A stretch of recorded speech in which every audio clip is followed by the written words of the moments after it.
Сәлеметсіңдер ма оқушылар? Бұл каналға жаңадан шыққан сабақтарды жіберіп алмас үшін қоңыраушаны басып тіркеліп қойыңыздар. Ал қанекей бүгінгі жаңа тақырыбымыз ауа және оның құрамы. Осы жерде сендерге түсінікті болу үшін кесте құрастырдым, сол кестеге көңіл аударайық. Лавуазье 1774 жылы француз ғалымы ауаның 5-тен 4 бөлігі азоттан, 5-тен 1 бөлігі көлемі бойынша оттектен тұратын газдар қоспасы екенін дәлелдеді. Химиялық элемент, химиялық қосылыс ұғымдарын енгізді. Химиялық заттарды алғаш жіктегендердің бірі. Табиғи құбылыстар нәтижесінде ауаға газдар бөлінеді.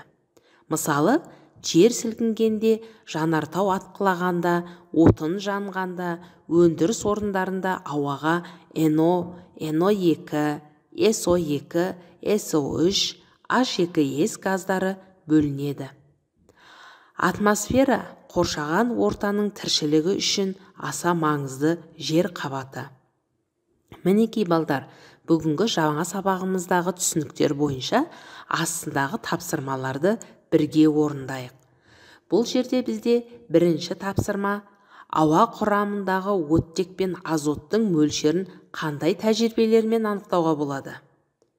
Жауабы қызыл фосфорды суға төңкеріп, қақпақ астында жағып анықтауға болады.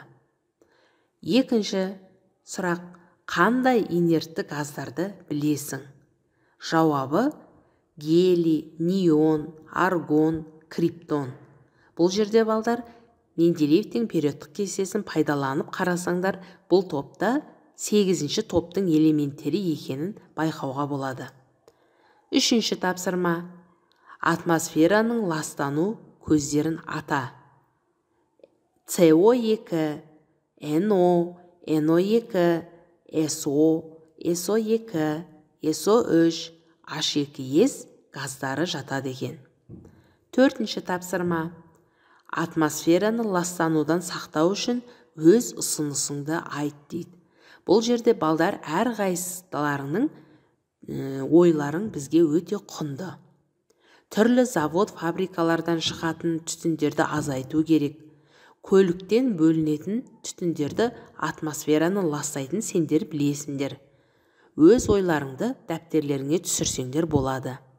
Мінекей балдар, бүгінгі тақырыпты бірге орындадық, жарайсыңдар.